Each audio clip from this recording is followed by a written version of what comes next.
This broadcast is brought to you by Chase, investing in schools, homes, and communities all over Indianapolis with a focus on the Near East Side. This is what Chase is doing. This is the way forward. INHP, helping working families become and remain homeowners by providing preparation and support for success today and tomorrow. Homeownership has the potential to preserve neighborhoods and strengthen communities into the future. Dream, prepare, succeed. Citizens Energy Group, a proud supporter of the Super Bowl Legacy Project and dedicated to raising the quality of life in the Indianapolis community. Information at citizensenergygroup.com.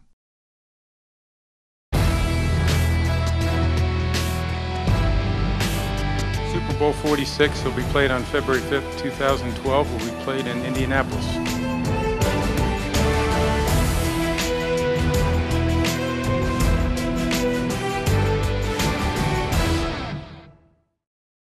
I'm Derwin Smiley. This is the final chapter of our look together at how Super Bowl 46 changed how we see our city's future. In more than a game, we met the determined neighbors of the Near East Side, handpicked by the host committee as ground zero, where a little help could do a lot of good. It's just wonderful. It's great to see my community actually getting some help. And I wish that we could have this much civic pride, every single year, that we could do things like this and totally transform parts of town. Our journey continued through. Nearing the goal, we saw promises taking bricks and mortar shape with a place for everyone, new residents and lone-timers alike, at the table. If you're going to strengthen a neighborhood, doesn't it make sense to do that by strengthening the residents that live there? If they'll reach a hand up and you reach a hand out, that you can change people's lives. Game time is showtime. Welcome, world, to the power of the Legacy Project. I'm surprised by the simplicity of offering people dignity and hope. Now, let's you and I talk about the Super Bowl's lasting legacy as we visit neighborhoods all across our city, ready for transformation and what dreams may come. Even after the football game ends in February, there's another decade of work that's still ahead of us. The risk is not doing anything. That's the cancer. When citizens in a city see a pocket of the city turn around its community, that courage is contagious. Do you think that your vision will come to pass? Absolutely yes, because I believe that what we're trying to do is the right thing.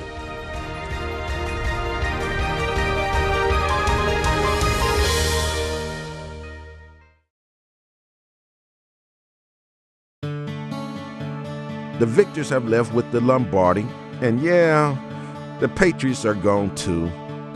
But who can forget the remarkable February where La Nina stayed in Dallas while the world came to our doorstep.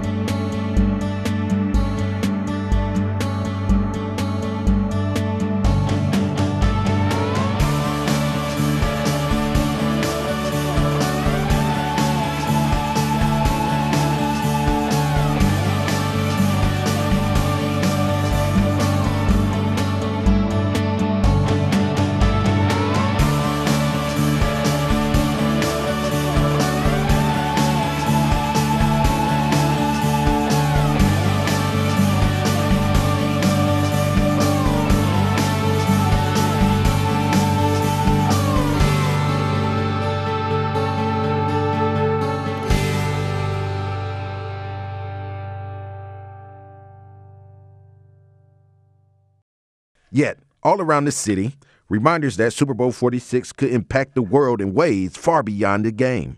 The face on the billboard is that of Tracy Runge.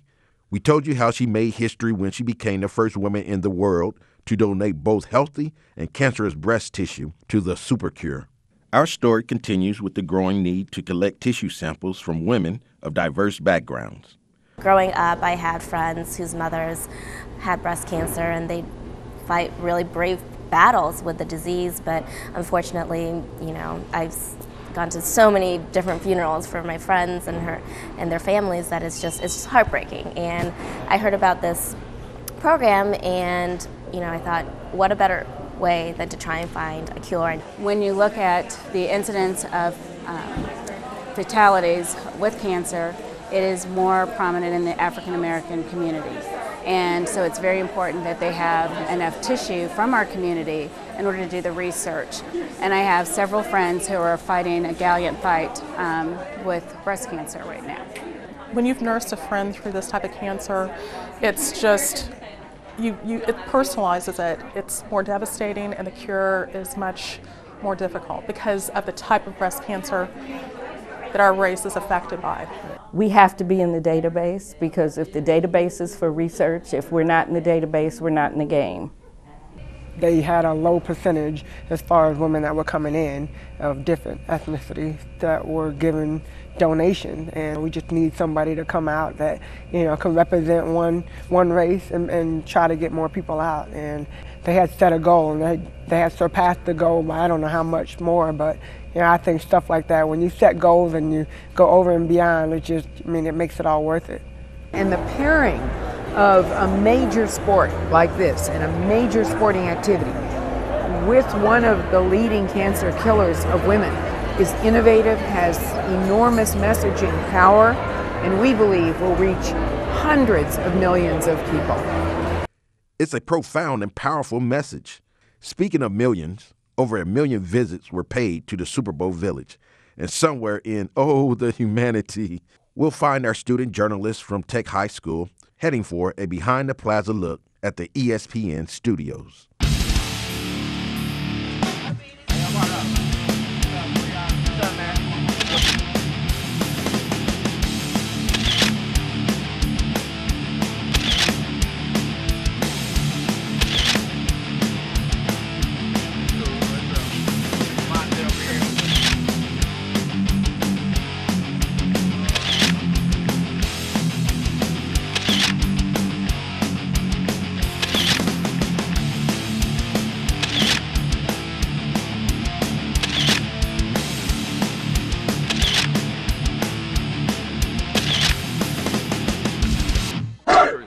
Ah, yeah, here we are. We in the Super Bowl. Hold on now. That'll make it this job.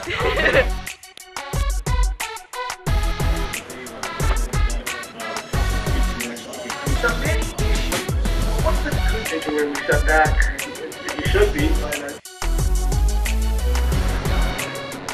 I'm gonna talk to dude on Twitter, hopefully.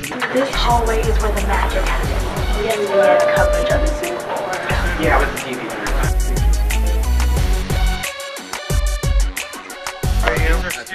Welcome. Hi. How are you? Nice to see you. Hi. Welcome. Not starting. It's good for you? Is that healthy? Yeah. What I'm doing.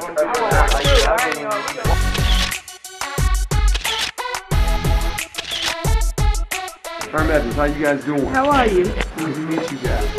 How you doing? Word of advice for all people: be on time. I don't care what you do, just be on time. When you're on time, it shows people you care. It shows people that this is the #1 priority. If you can't be on time, it's not a good sign. If you're on time your whole life, you're going to have no problem. Be on time. You say matchups, like I look at the NFL's about matchups, and almost all the matchups favor the Giants. Thanks, guys. On their home away from home, on the Tech campus, sits the crown jewel of the Legacy Project, the newly completed Chase Near East Side Legacy Center. People are talking about Indianapolis, not just here in this community, but across the globe. And they're saying it in glowing terms. 11 organizations offer 200 hours of educational and fitness activities each week for Near East Side youth and adults. At the center of it all is the Fitness Zone, a state-of-the-art gymnasium run by IUPUI's School of Kinesiology, teaching everything from body sculpting to yoga to kickboxing, and there's real method to the mentoring. In Indiana, we are currently ranked, depending on where you read, anywhere from 15th to 19th as far as like obesity in the United States. So obviously that is one of the biggest issues that we have here. Inside obesity as well, you have things like heart disease, you have things like high blood pressure. If you don't have a facility in place for people in the community, they're not likely to see themselves as someone who can actually participate. On the south side of the building, the Youth Education Town offers an eclectic mix of classes from music to abstract painting to the culinary arts, and perhaps the future TV producers putting together a show just like this one. We're able to bring a unique perspective to the community and even challenge the way that some of the students who have grown up in this area, who have seen some really rough things, they can take their cameras and they can actually show a new side. It's things like that that really can serve and impact a person's life. But friends, this is only halftime. We now have a game plan on how we can move forward in improving our community. Indianapolis doesn't have very many more cornfields left. We have to be now focused from a future development perspective on remaking what we already have. Neighborhoods that we built 100 years ago need to be the places where we're reinvesting now. And that's not something we've necessarily completely figured out how to do as a city. Yet, finding the right path to revitalize Indianapolis' first-ring suburbs is a journey that is long overdue. And the problems some citizens face there can no longer wait, even in the legacy neighborhood itself. We have individuals who come through here who don't even know how to write the alphabet, and they're in their late 20s to late 40s. And in Martindale, Brightwood, 2 people were killed right on the front porch because of a drug deal gone bad. On the west side, there wasn't a block you could go down that something hadn't been demolished or broken into. And in Devington. There were murder that I even saw here one afternoon. It just sort of was the culture. No one believes in where you live anymore. According to Forbes, Indianapolis is the 9th most abandoned city in America. But in the midst of us accepting the challenge to turn that statistic around lies great opportunity, with one caveat. The magic bullet doesn't exist in any way to transform communities. But while there's no one-size-fits-all fix, our travels have shown us some common themes. In the communities that aren't turning around, there's a real sense of waiting for someone to solve the problem versus recognizing and engaging leadership and building leadership in the community to solve the problem.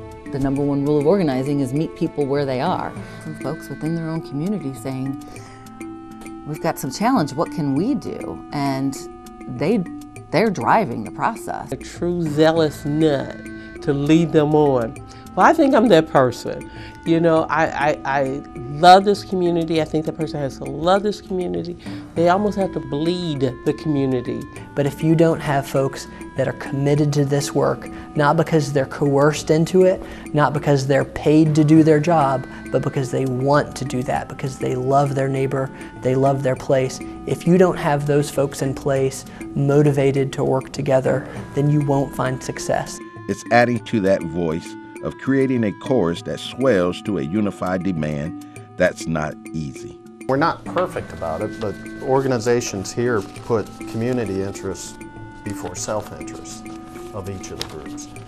And having that perspective, you know, just makes for a healthier environment, and everybody wins in the end. And so, you know, neighborhood groups are saying, oh, that's not my project, I think that's your project, let us help you with it. Let's be a partner with you on that project.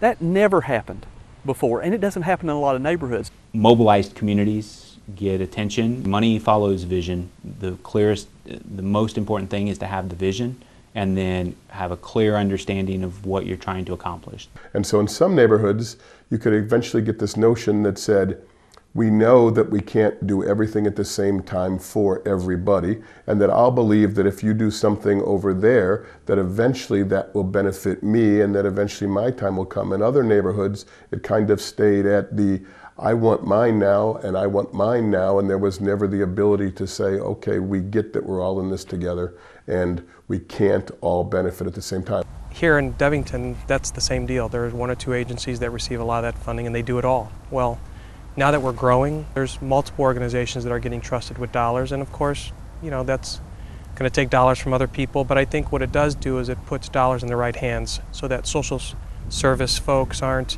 managing building fund dollars, and that, you know, developers aren't, you know, getting grants for educational services. It makes outside groups feel like they can plug in so much easier. They don't feel like they're choosing one group over another and that other group's going to be upset at them. I'm very willing to spend my time and my money to be here. It's almost like the building whispers to me all the time, like, oh, thank you. Thank you for taking down that drop ceiling. To continue to be successful, East 10th Street also needs the private sector to invest. Tim Harmon and Julie Crow are cleaning up this mess to open another fine mess, an example of more businesses moving into the area. You look at 10th Street and you sort of have the impression of, wow, you know, there's some homeless here, and it's perhaps it's a little rough, perhaps it's not. But 3 houses off of 10th Street, there's all these great middle-class young families moving in and living here. This isn't a flipping situation. We're not going to flip this building. We have no interest in that. You know, we plan to own it for a lot of years. Once plenty of work was easy to find, large factories grew up next to mid-sized homes, and thousands simply walked to steady jobs. Interstate highways trucked the economic rationale for these neighborhoods to the suburbs. The neighborhoods died. New jobs and various skills, and plenty of them, are part of the cure. We need to increase the number of jobs that we have here. We have buildings that are currently underutilized, and some warehouse spaces and some other retail spaces that just are ready to go for businesses. Quoting the Indianapolis Star, it's hard to imagine how the Near East Side would look if we did not have it. There would be fewer trees, more dilapidated houses, and a lot less hope in the neighborhood. This sounds so very familiar. This wasn't written about the Legacy Project. The year was 1996, and a story of how things that begin well can end poorly. Eastside Community Investments made national headlines as the standard for the country's community development corporations. Over time, it grew to an organization, a $7 million operation with over 60 employees. There was a lack of expertise on the board about what exactly are we getting into. The company had technically gone bankrupt, legally it had gone bankrupt. And so investors lost money, banks lost money, endowments around the country were looking at what was going on. It received a lot of attention because it had earned a lot of attention. And so the same way people were looking at why did it work, there was a lot of attention focused on why did it fail. Most of those 500 units of housing were in scattered doubles all around the neighborhoods, and they ended up being foreclosed on, boarded and vacant, just the thing that we were trying to prevent. There was a lot of people that were upset, a lot of people that were angry, a lot of distrust in the neighborhood. When the Super Bowl came calling, the lingering reminder of ECI remained. The biggest thing that can happen to a neighborhood is to begin to have its spirits raised, and then nothing happens. One of the things that I'm most proud of, probably my proudest moment just as we did this work, is there was someone from that was active within Eastside Community Investments that came up to me after a presentation, and he had in his pocket the keys to the old ECI offices, and he said, frankly, I've been carrying these around with me for many years now, daily. And I've been unable to sort of let go of that sort of past regret and to kind of forgive for some of the things that had happened there. And he said, you know, at this point, I'm ready to let those things go. I think that there's nothing that assures us that we can say that the Legacy Project or any other neighborhood revitalization effort will succeed. There's also nothing that tells us that any neighborhood revitalization effort, no matter how wild their dreams are, will fail. A wild idea to grow jobs, and one that's working, is catching fire on the west side. When residents looked for ideas to revitalize the decimated Lafayette Square area, all they had to do was listen. Хорошо, попробуем. Я думаю, дом написать. It was like we woke up one day and we said, oh wow. We had people from all cultures, Ethiopians, we had Indians, Greek, Japanese, Vietnamese. Maybe trying to bring big business and retail back is not where we want to be anymore. Maybe we need to make sure that everybody knows that We have a gym. So we have over 70 different restaurants, 50 to 70 different ethnic restaurants. We have about 50 different grocery stores to highlight the different cultures and about 10 different bakeries in the area. When I came to the United States, the first I was driving taxi in a way, and after that I decided to open this restaurant because I know I'm very experienced for this work, and I opened it. Still, I'm good now. I have a good customers, working hard. It was a family. That's why we're doing it. This is incense. If you want to, go and drink some. The New York Times has already said, this is a place where the world comes to eat. What better validation than that? We'll go together and enjoy it, guys. With plans to add an international center and ultimately an international sports field for bocce, soccer, and highlight, Mary and Company aim to use the real character of the community to change the perceived character of the community. Because perception, as you know, often becomes reality. There was a new restaurant tour, and I said, it'd be great to have your new restaurant be here because of the amount of traffic that 38th Street gets. He says, well, I don't think that would be good for our business to open up our business in your neighborhood. Not because of the traffic counts, but because of the perception. You don't want to be known as being a franchise restaurant that has a business in this neighborhood. And so it really doesn't even have to come down to dollars and cents anymore. It really comes down to image. Your perception creates reality. The image creates perception. And much of the image of the worst part of first-ring communities is this. Many are owned by absentee landlords with no direct ties to the neighborhoods. They have no reason to care, leaving communities nowhere. When this property was switching hands at some point, the residents were sort of left in limbo, meaning nobody was paying to have the trash removed. No one was paying services that would even collecting rent wasn't even done. So things really got chaotic here.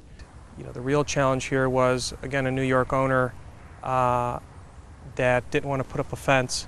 Trash was getting thrown, it was going into the garden. But again, when the system breaks down and someone doesn't participate, then the whole operation shuts down. Local ownership. It's that simple. Will Marquez walked away from a rather exotic past, designing skyscrapers in Abu Dhabi and Dubai, to build some magic here, helping a local developer reinvigorate the Devonton area and using his company with purpose to forge some unorthodox partnerships. We teamed up with Arlington High School, and I think once a month the students come out and they test the meter and do the readings, and then they go back and figure out how many dollars the developer's saving and how solar panels make a difference. I remember when we moved in, it didn't seem like it was so bad, and then after we were here for a while, I kind of questioned even why we were here, and we wanted to move, and then my wife kind of stuck with it. I got married in my house. I brought my son home to our house. It's the only home he ever had, and I pictured, a prideful place to live, and people, working people, and neighborly, and I knew it could happen. But a major part of what is wrong with this picture is a tough reminder of how hard it is to green a neighborhood's past. We have to worry about the lead. When they did the cleanup, they went through the neighborhood and dug up most of the soil, but on this site itself, there's still contamination up underneath the concrete and everything, so there's going to be a lot of people reluctant to do anything out here at all. The cause was a foundry that once spewed lead for decades until it closed, only to sit vacant and toxic for decades more, a temporary haven for prostitutes and occasional arsonists. Years and years and years rolled by, and this more than an eyesore still stood. The mayor came to each one of our neighborhoods and they pulled them to the side and actually took them over to the Avanti site and said, we need this down, and so they got it down. Just wanting it real bad and meeting people that want the same things that you do. You have to be patient with it. You need to have the right people on your side. You have to stay persistent, and you can work through anything. In the shadow of new housing being built on the old Central State Asylum site, community gardens awaken to the touch of spring. It might seem that in a neighborhood besieged by poor housing and unemployment, flowers should be a low priority. But the We Care Association is currently one of modest means using small victories to send a major message. It seemed like that we was in such a long period of just talk about this, talk about that. We want this, we want that. The connection wasn't there. So we kept saying, we gotta have something that the people can see that we're doing, because all they know is that we have an association and there's a lot of talk and nothing being done. And so the one thing that we could do was the parks. Usted también debería mirar su página de Facebook en la computadora.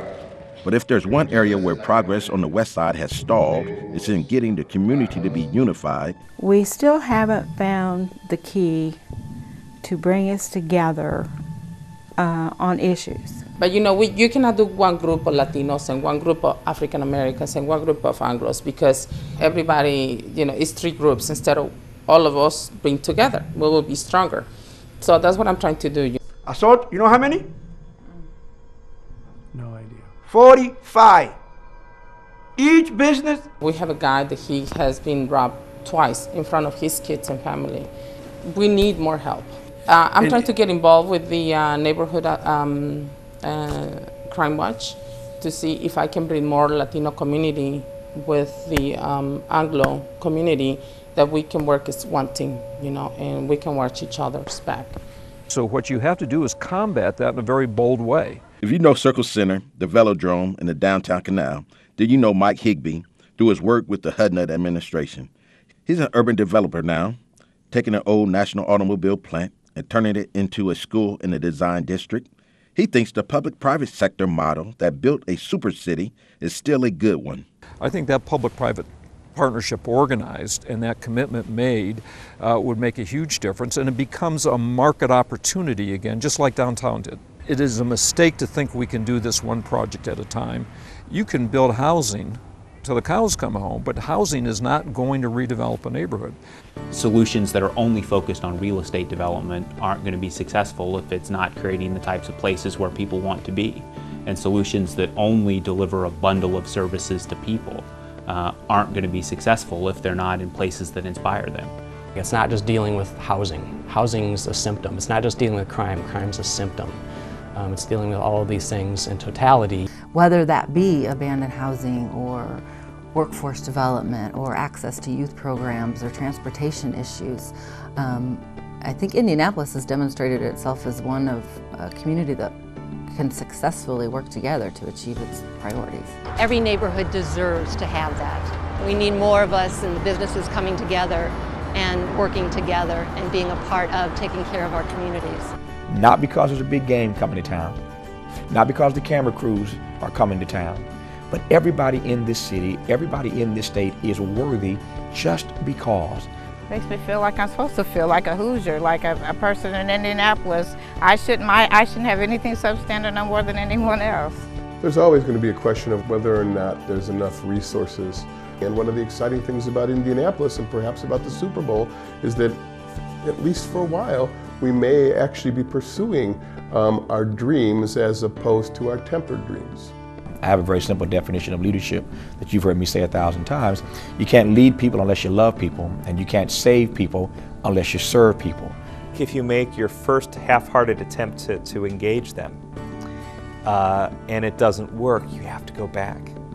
Because at some level I always feel like those first slam doors are their way of saying, we know you're not going to come back. And I think when you come back, they start to get interested in you. I don't take no very gracefully. We're going to find ways to convince you that your answer needs to be yes. And that's what we do. We don't take no. I could stay here and close the door and turn my head, but there's something in me that won't let me do that. It's home, and I'm not going to give it up. And the only way to do that is stay and fight the fight. And fight the fight? You don't seem like a fighter. Oh, I can be. And regardless of the destination, I think if you're about that kind of work and you really, really care about it and care about those people, that's just what life's all about. Now, I'll be the first to admit that our overview has been brief, but if there's one thing we learned by talking to our neighbors across the city, is this. This destination is one that we can only get to together. And that's the discussion we're joining tonight. We're headed for the WFYI studios for a special edition of Indie Talks to get input on ideas for continuing the Indianapolis Renaissance on a scale that might just make Super Bowl 46 pale in comparison. Now to our Indie Talks host, Jim Schiller. Thanks, Derwin. You know, when visitors from all over the world came to Indianapolis last February, they proclaimed in glowing reviews that they were witness to a Super Bowl like it had never been done before. Now the event is gone, but the enthusiasm for civic renewal that it sparked lives on as neighborhoods all over the city hope to build on that spirit and to accomplish what no city has been able to do yet, transform at-risk areas into neighborhoods that not only work well, but in which all aspects of community life thrive. In our discussion, we won't have nearly all the answers we need to get it done. Our goal is to help keep the momentum going, getting some input from the city's leadership and people in the community every day. Joining me are Carmen DeRusha, Extension Educator in the area of Economic and Community Development at the Purdue Extension, Marion County. Carmen is a true believer in the power of people working together for shared vision. Mark Miles, Chairman of the 2012 Super Bowl Host Committee. All of us here, thank you for the tremendous job you, Allison Millington, and crew did for the city. Bill Taft, Executive Director of the Local Initiatives Support Corporation, whose email to Mark was the catalyst for creating the Super Bowl Legacy Project. Carlos Permel is a community advocate in the Mid-North and Martindale-Brightwood areas who often works with troubled youth and the juvenile justice system. And finally, Michael Huber, Deputy Mayor for Economic Development in the Ballard administration. All right, we're going to start our discussion with Michael Huber. You know, folks talk about how we put a lot of money in the downtown area, in stadiums and Georgia Street and all sorts of improvements. And they worry about, do neighborhoods lack in the meantime? I hear about it a lot at neighborhood meetings, things like that. There does exist this kind of debate that sometimes gets two-sided. We're either going to invest in downtown or we're going to invest in the neighborhoods. If you drive around downtown and you look at how it's grown and how it's evolved, a lot of the major employment centers, whether we like it or not, I think it's a positive thing, are starting to stretch us into the neighborhoods. If you look at the growth of the hospitals and IUPUI master plan and Busch Stadium and the fact that Riverside community was so instrumental in the Busch Stadium plan, you look at the growth of major employers like Angie's List on the Near East Side. Again, they're starting to blur that boundary between downtown and neighborhoods. My hope is that it's going to get us to the point where it's not this two-sided debate, and we'll start to see how the growth of and evolution of downtown begins to open up a lot of opportunities to redevelop neighborhoods and create opportunities for people in those neighborhoods. I think when you look at cities that don't have strong downtowns, doing neighborhood revitalization in those cities is much more difficult than it is in Indianapolis. And so you look at the success of places like Fountain Square, very much built off of what was happening right across the interstate in downtown. And I think you're seeing that all around the downtown area. So they really work off of each other. For 40 years, the priority has been building a robust downtown. I happen to agree that that was appropriate, not to the exclusion of everything else, but I think that gives us the opportunity to move beyond that. I think the priority for the next 40 years, without neglecting downtown, is to rebuild the urban core of the city and of the region. And to me that means a few things. One is ramping up neighborhood development in some ways like was done with the Near East Side Legacy Initiative in a number of core neighborhoods around downtown. I think it also means we have to pay enormous attention and make educating kids in great schools in the same area that kind of priority. They're completely related. And I think transit and having connections in our neighborhoods and ways for people to get to work and to get to health care is essential if we're going to rebuild the urban core. People understand that the center, and now an expanded center, has to be whole, and, or the entire region has a real fundamental problem. And I will add that probably the vision that will put those things together is when we realize that we have to prioritize in people. We have to grow people. We have to spend in people, regardless where they live. We are lagging and investing in people. And we can see and the horrible statistics we have about public education, about incarcerated, ex-offenders, and all these things that represent how much do we invest in people. And so we don't put enough resources in education at the beginning, we are going to pay extremely higher prices, not only in human lives, but also in resources. When you know that you can predict how many kids are going to be incarcerated if they read or not by grade third grade, you know those statistics. So, I mean, it's unbelievable that we just take it seriously and say, okay, yes, 40% of our kids don't read and write, knowing that those kids are going to be incarcerated when they are adults and little hope we'll have for the community. So we are losing them as a human resource, plus we are going to pay about $40,000 to have somebody incarcerated. So those are the kind of thinking that has to go into making policy about investing in people heavily. Whatever it takes, people has to go first. All right, the residents we talked to in our travels listed 3 basic areas of improvement to help their communities thrive: infrastructure, code enforcement, and public safety. To make each of these work requires effective partnerships for the community. If nothing is reported, nothing gets done. For service providers, if something is reported, the response must be quick. That give and take is essential, as Derwin Smiley shows us as he explores the police-community relationship in the Devington area. You can see that we've got quite a few empty buildings up here. Sergeant Michael Hansen patrols the northeast community of Devington, looking for anything out of the ordinary. But he's not alone. There are a lot of good people that live in this Devington area. A lot of good people up here. When they get to know the officers that work a particular area, they're no longer strangers. So that if they have information pertaining to something that's going on in the neighborhood, they will now more willing to share that information. Complain about boarded up houses. Keep track of your neighborhood. Go to your community meetings. Get to know the officers that run your area. Become involved. Become a block captain so that you can keep a lid on the criminal activity that's happening in your neighborhood. All right, let's go into our city reports from the city. I see IMPD in the house. It's always good to see you. How important is it to have a working relationship between the police officers and the residents in this community? Well, without police providing the kind of safety that you need, no neighborhood could be safe. So we understand the importance of that, and we've tried to share with our neighbors how important it is. Yeah, how can we help you, ma'am? Illegal parking, and neighborhood cleanup day, abandoned houses. Officers are actively involved in the discussion, and for good reason. Community engagement is crucial to preventing crime in the first place. How important is it for residents to take ownership of their community? Okay, man, that's such a strong way to make sure your home is safe, your family is safe, your community is safe, and we're learning how important it is for us to come together, to unite, to stand up against causes that we don't believe in and support causes that we do believe in. So the subject is community engagement. I mean, you can go to any neighborhood and you can find community activists. You can find the people who are involved and communicating with the police department and with city government and trying to get things done, but it's never enough.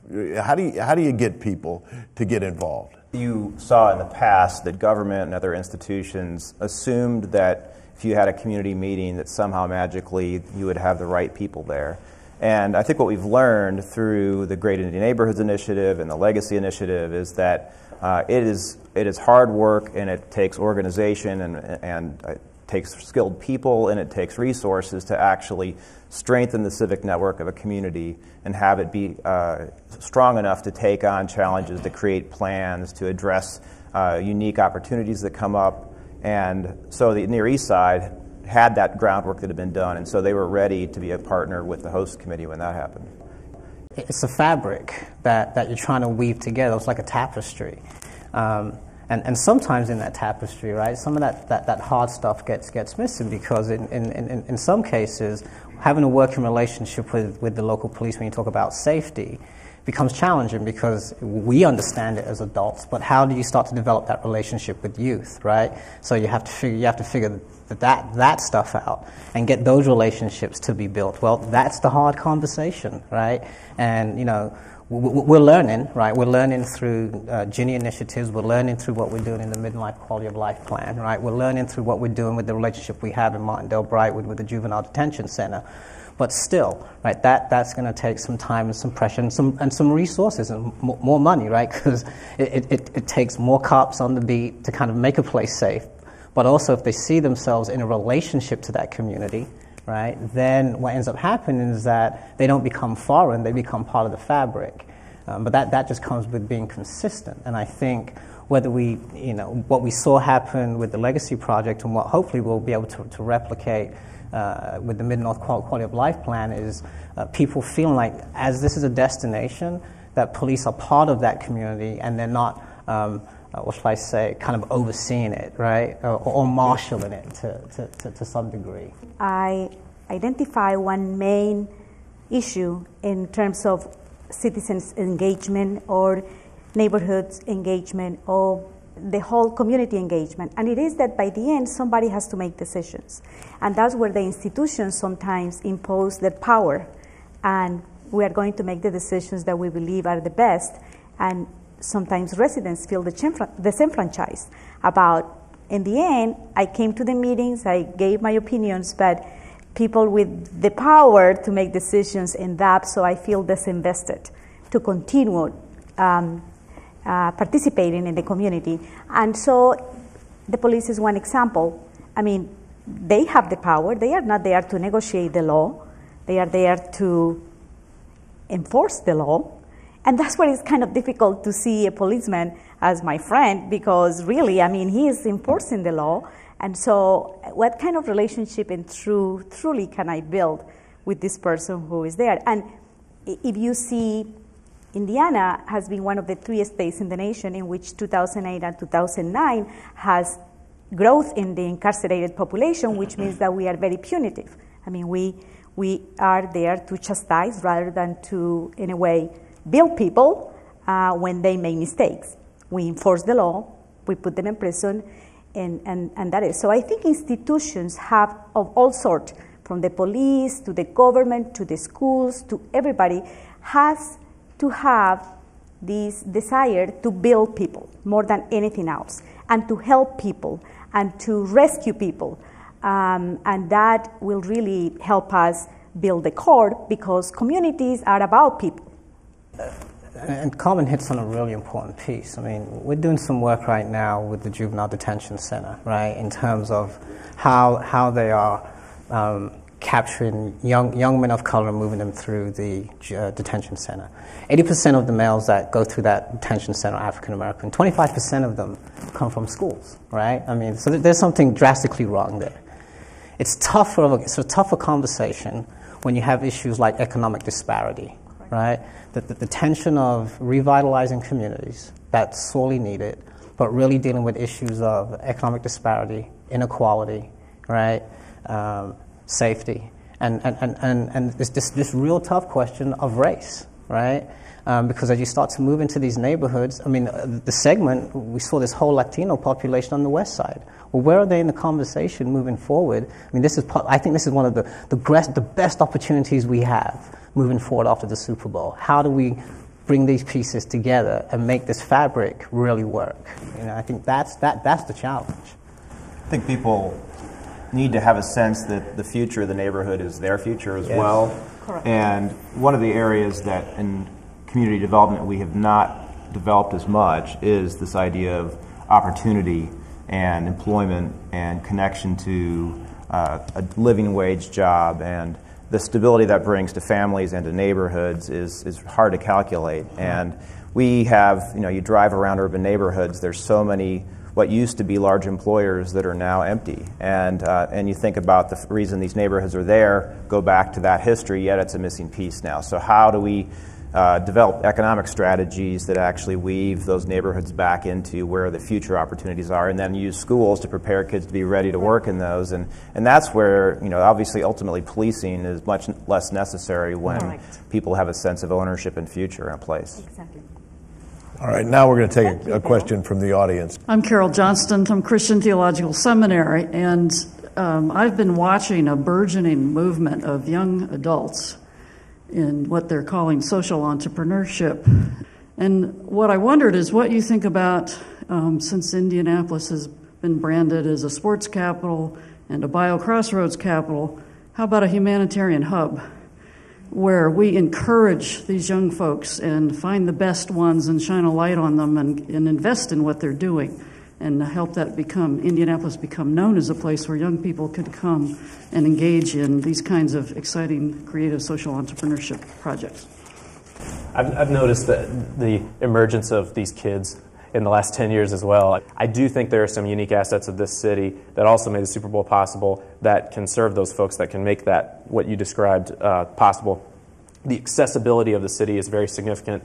People like me didn't grow up here, and I know a lot of other people who have gotten great opportunities here that they might not have gotten in other cities that are more provincial or where you have to be from the right family or have gone to the right high school. I see a real lack of that here, and that creates opportunity. I think there's a lack of cynicism, too.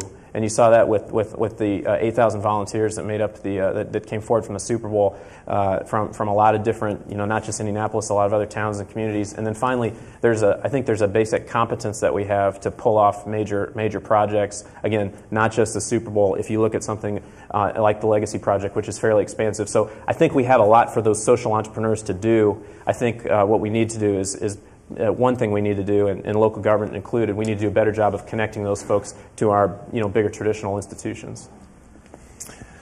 All right, one of the most visible reminders of the Super Bowl is the 46 by 46 mural project. As we move into the next phase of the Legacy Initiative, the arts community remains totally committed, but in a brand new way, focusing on the power of art to make new connections between people and the places where they live stronger than ever.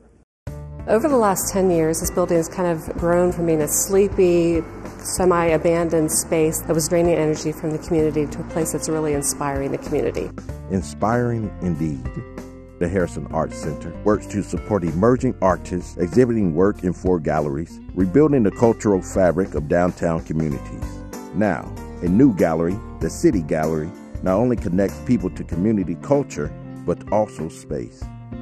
We looked at the neighborhood abandoned housing maps that the Department of Metropolitan Development has, and we were just struck with how many abandoned houses there were in these donut neighborhoods that surround the downtown core. And so we thought, could we use the energy of the arts to help bring attention to these neighborhoods, to help build community in these neighborhoods, and help connect people to these neighborhoods? The City Gallery is part exhibit, part resource center. People come in and they sign up and they say, I know all kinds of things about my neighborhood. I want to be a resource. And so when somebody calls, often they just want to talk to somebody who lives there because they want to know what their experiences are and where do they go to the grocery store and how do they take care of this and what do they do about this.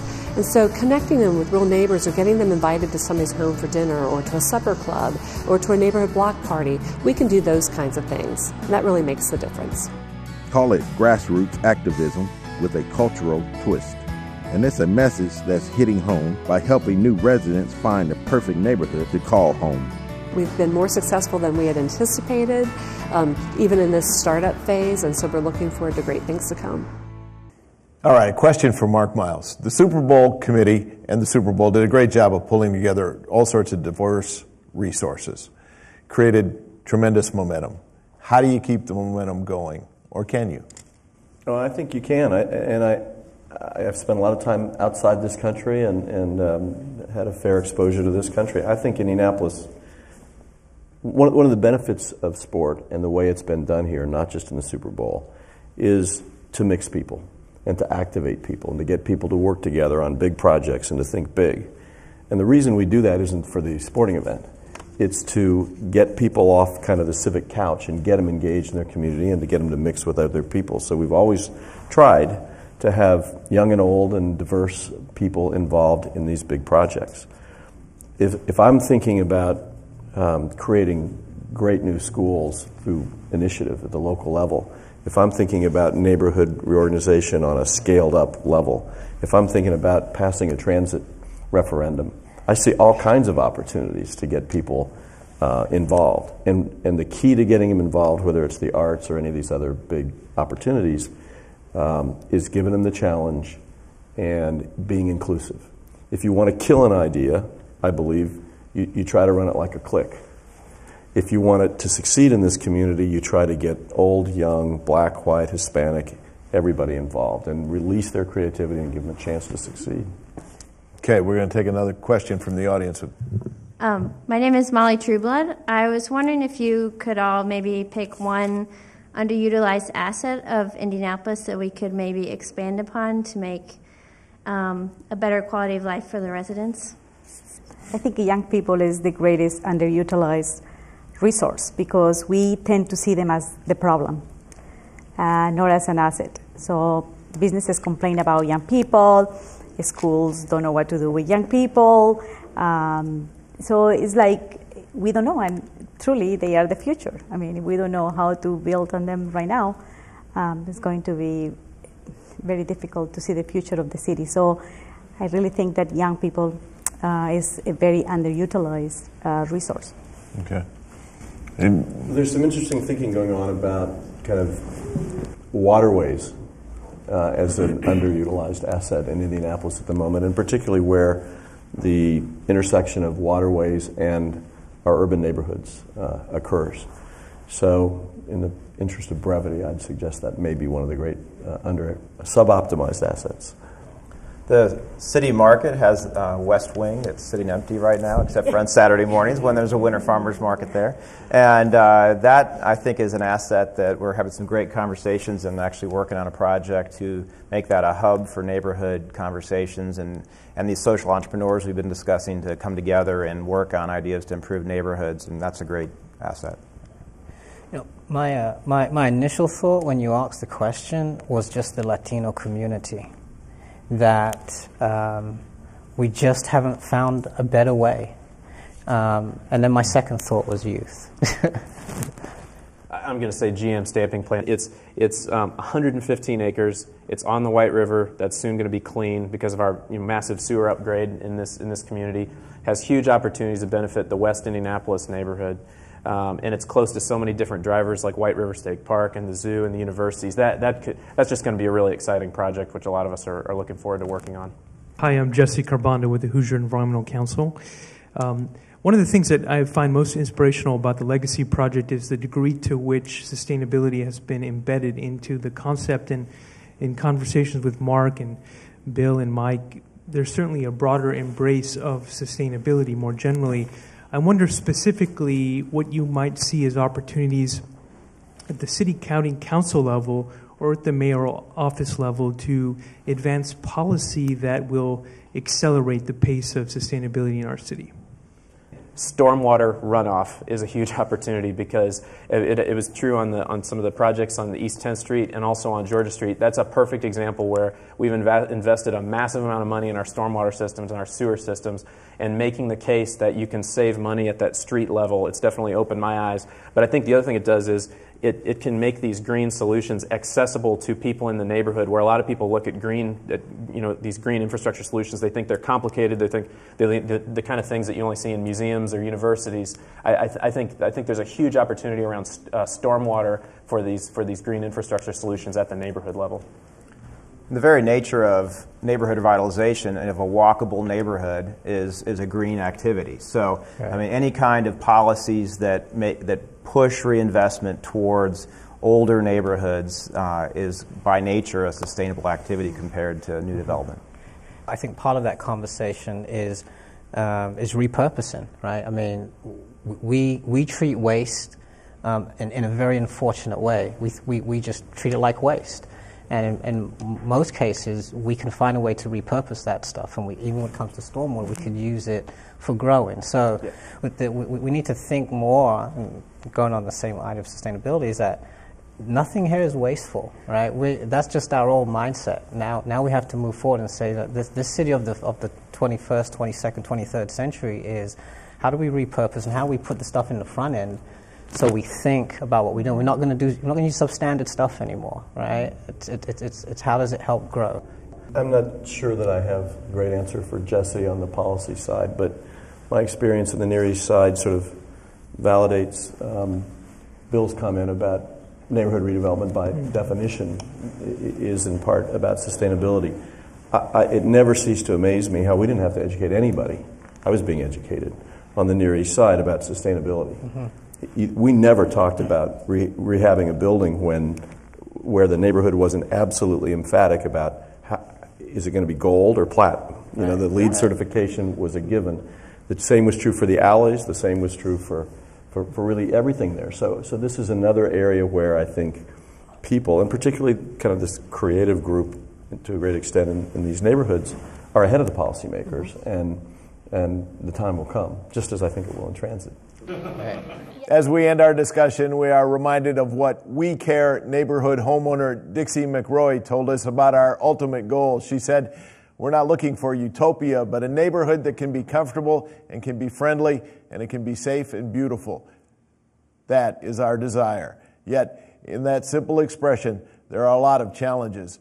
To help reaffirm our commitment to that goal, we thought we'd have a little fun. We were joined by members of the international community from the Lafayette Square area to salute the progress we've made and to focus on the work ahead. We begin with Willie De La Rosa from Manila, the Philippines. Para sa karangalan ng bayan ng Indianapolis, bilang kasambahayan ng iba't ibang lahi at kultura, in recognition of the fact that Indianapolis is a diverse and culturally rich community. Juan Silva from Monterrey, Nuevo León, Mexico. Gracias. Y en honor a nuestros ciudadanos que se esfuerzan diario a trabajar juntos, a aprender juntos y a crecer juntos. Gracias. And in honor of our citizens who strive every day to work together, learn together, and grow together. Mercy Sampson from West Africa. Ja, verningen ke uformi. Imamu baknyen. Ye fet iba ye freu. We ask that all in this room take the hand of their neighbor sitting beside them. Raju Chinthala from India. भाईचारे के साथ Indianapolis को समाज का श्रेष्ठ रूप देने हेतु and raise them together in an act of solidarity to make Indianapolis the best it can be for all of its neighborhoods.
WFYI's Super Bowl Legacy Series is available in a 4-show collector's edition.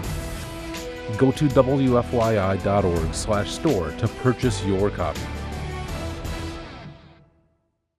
This broadcast is brought to you by Chase, investing in schools, homes, and communities all over Indianapolis with a focus on the Near East Side. This is what Chase is doing. This is the way forward. INHP, helping working families become and remain homeowners by providing preparation and support for success today and tomorrow. Homeownership has the potential to preserve neighborhoods and strengthen communities into the future. Dream, prepare, succeed. Citizens Energy Group, a proud supporter of the Super Bowl Legacy Project and dedicated to raising the quality of life in the Indianapolis community. Information at citizensenergygroup.com.